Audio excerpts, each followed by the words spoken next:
Hello বন্ধুরা, দেখো এখানে চিংড়ি মাছটা ভাজার জন্য আমি লবণ দিয়ে দিয়েছি। আর এখানে কড়াইতে তেল দিয়েছি। তো চলো,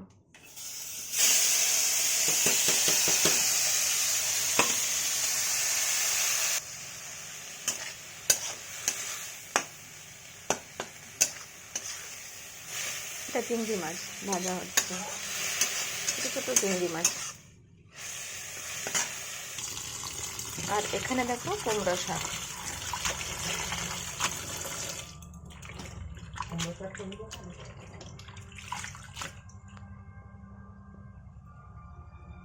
এই দেখো বন্ধু, এগুলো কুমড়ো শাক। তো কুমড়ো শাক এখন ভাজা করব, চলো। তো দেখো কড়ার মধ্যে আমি দিয়ে দিলাম রসুন দিয়ে পরে আমি এই শাকগুলো দিয়ে দিচ্ছি,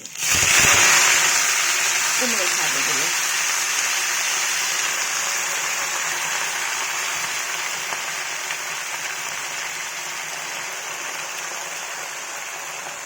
এইখানে দেখো সেই চিংড়ি মাছটা ভাজা হয়ে গেছে প্রায়।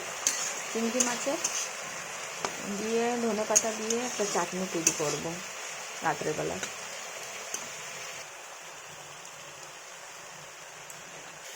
এই দেখো আমার চিংড়ি মাছটা কিন্তু ভাজা ভাজা হয়ে গেছে, একদম জল নেই, শুকিয়ে গেছে জল।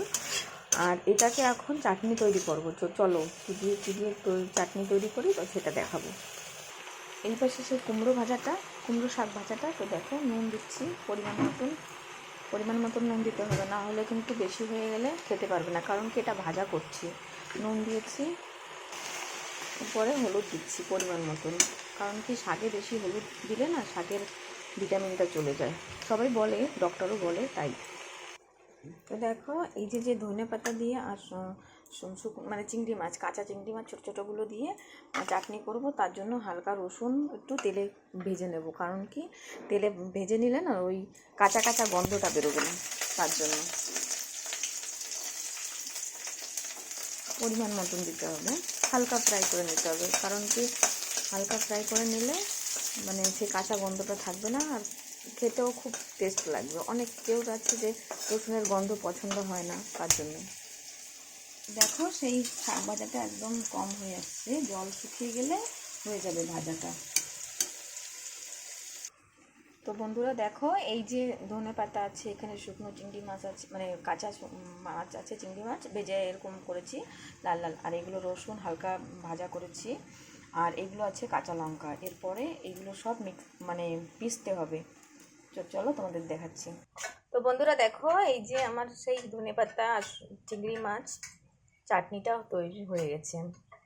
তো কেমন লাগছে দেখে তোমাদের একটু কমেন্টে বলবে, ঠিক আছে? আর বন্ধুরা দেখো, এখানে কিন্তু আমার শাক ভাজাটা হয়ে গেছে একদম সুন্দরভাবে। কত শাক ছিল দেখো, কত কমে গেছে, আর হয়ে গেছে আমার শাক ভাজা। তো টাটা, বাই বাই।